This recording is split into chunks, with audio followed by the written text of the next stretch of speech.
Hello बच्चों, क्या हाल है।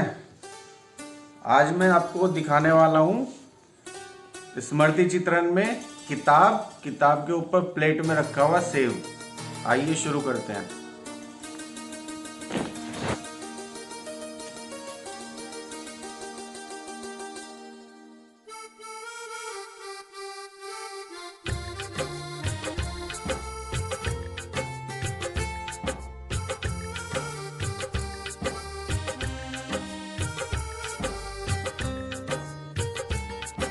देखिए बच्चों, स्मृति चित्रण के पेपर में 12वीं क्लास के किसी भी प्रकार के यंत्रों का प्रयोग मान्य नहीं होता। जैसे कि स्केल या प्रकार जिसे बोलते हैं, जिसे वृत्त खींचा जाता है, इस तरह की चीज़ों का प्रयोग मान्य नहीं होता है। फ्री हैंड आपको बनाना होता है स्मृति चित्रण बोर्ड की परीक्षा में। देखिए, पहले मैं किताब से शुरू कर रहा हूँ। पहले किताब बना लेंगे यहाँ पे, फिर इसके ऊपर प्लेट में रखा हुआ सेब बनाएंगे। ये थोड़ा भारी है स्मृति चित्रण के हिसाब से, लेकिन ये 12वीं क्लास में अक्सर आ जाते हैं। इसी तरह के जो है चित्र पूछे जाते हैं।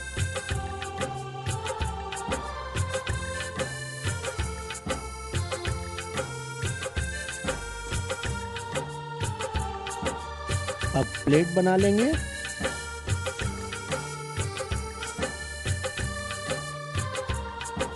और फिर प्लेट के ऊपर सेब रखा हुआ।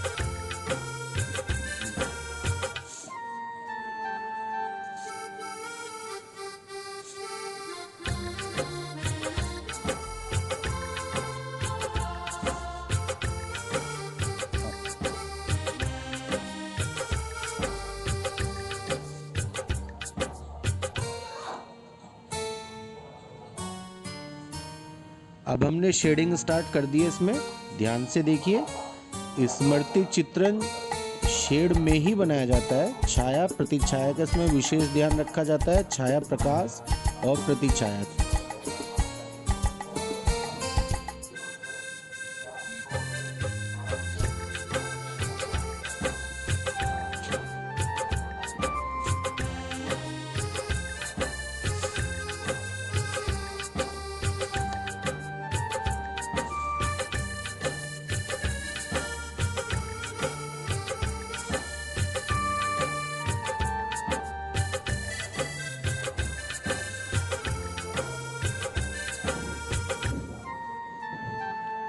बच्चों ध्यान से देखिए, यहाँ पे शेडिंग किस तरह से की जा रही है। एक हिस्सा डार्क रखा जा रहा है, इधर लेफ्ट हैंड साइड में डार्क लेकर के चल रहा हूँ इसको।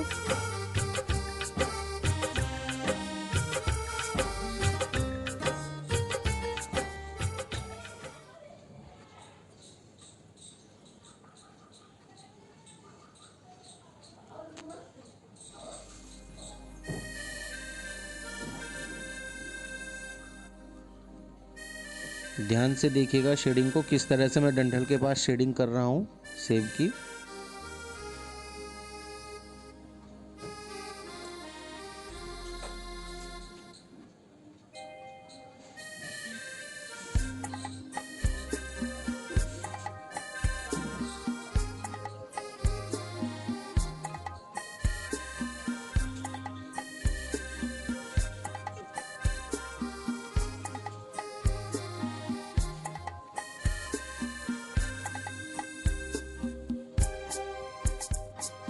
सेब में शेडिंग कर रहे हैं। अब देखिए बच्चों ध्यान से।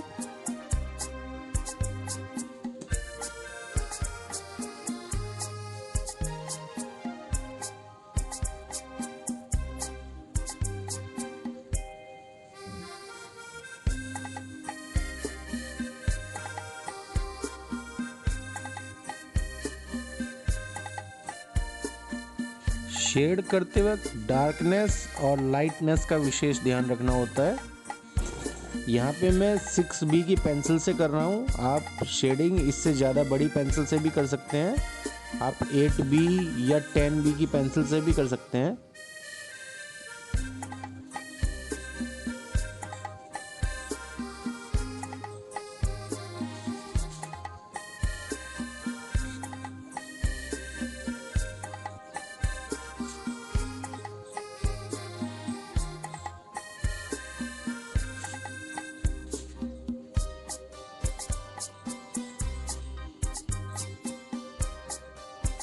ये पीछे मेरी पेंटिंग दिखाई दे रही है, ये मैंने अभी बनाई है कोरोना वायरस पे, कोविड-19 पे।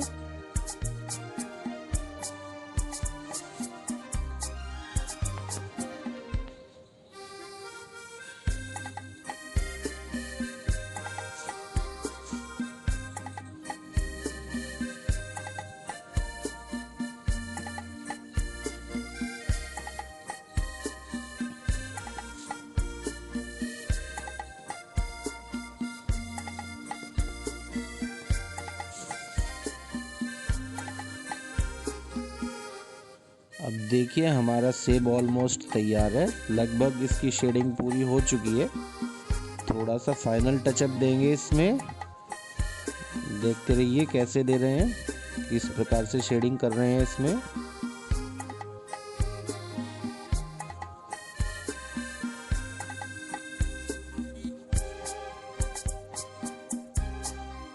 ये अब हमने प्लेट में शेडिंग शुरू कर दी है। अब देखिए प्लेट को में शेड कैसे करते हैं, ध्यान से देखिए बच्चों।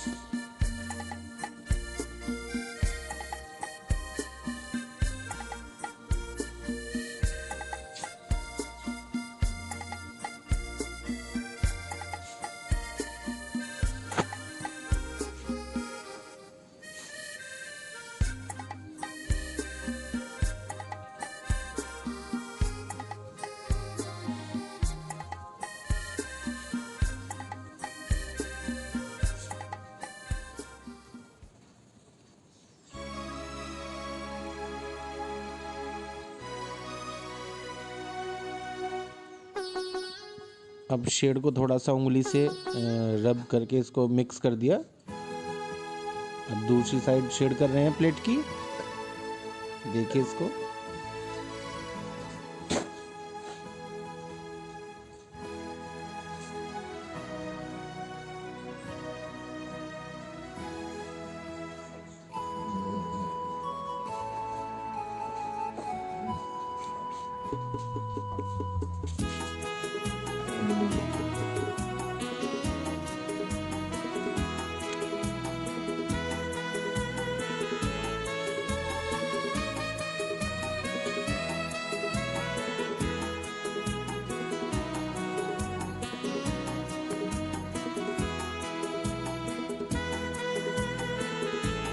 ये प्लेट में भी हमारे लगभग शेड पूरी हो चुकी है, थोड़ा सा काम बाकी है बस।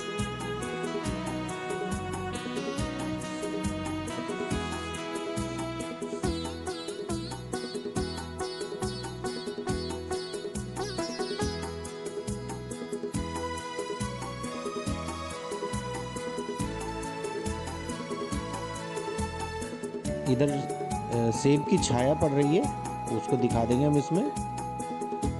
ये देखिए, इसके बाद नीचे थोड़ा डार्कनेस दिखा रहे हैं, प्लेट का जो नीचे का हिस्सा है वो बना देंगे। ज़्यादा हिस्सा दिखाई नहीं दे रहा है तो थोड़ा सा ही बना रहे हैं, वो भी डार्क करके बना रहे हैं क्योंकि नीचे की तरफ डार्क है हिस्सा।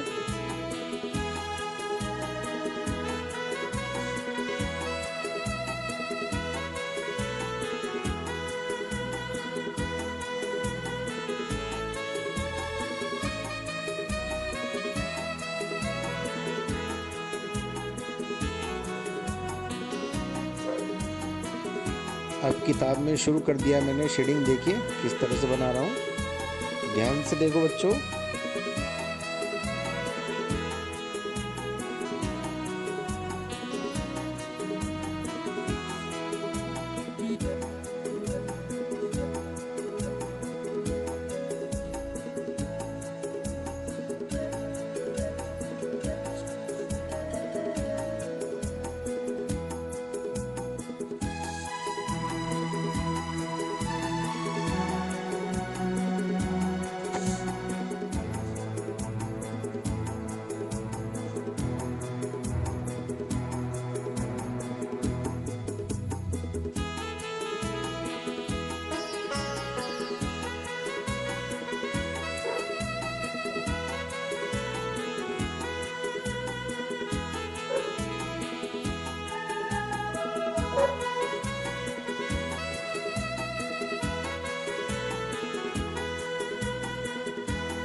बच्चों, उत्तर प्रदेश माध्यमिक शिक्षा परिषद यानी कि यूपी एमएसपी द्वारा जो 12वीं कक्षा के लिए फाइन आर्ट का जो सिलेबस है उसमें जो स्मृति चित्रण होता है उसमें इसी तरह के टॉपिक आते हैं।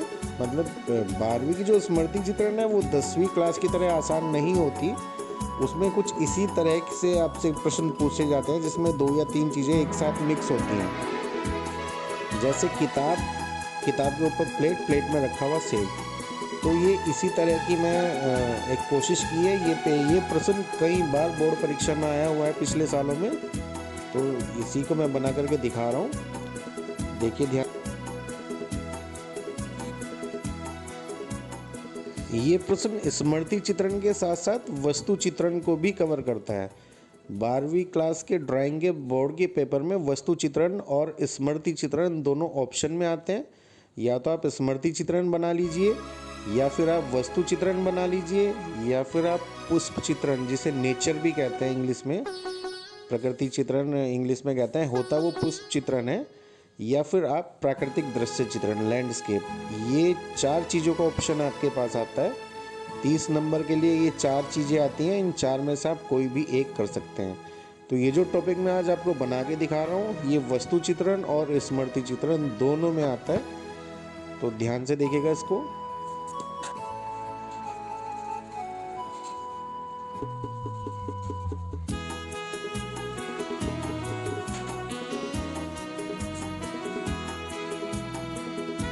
चित्र हमारा लगभग पूर्ण हो चुका है।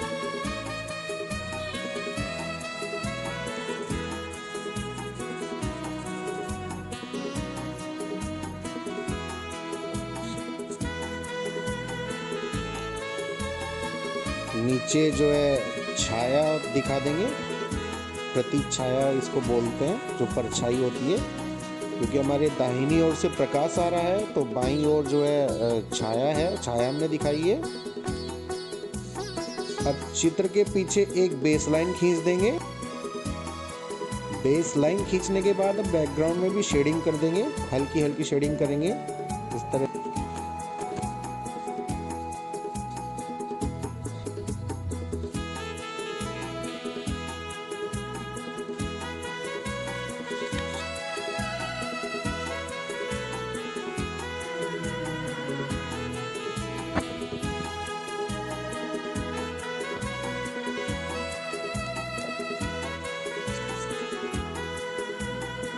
और ये चित्र कंप्लीट हो चुका है, हमारा चित्र पूरा हो चुका है।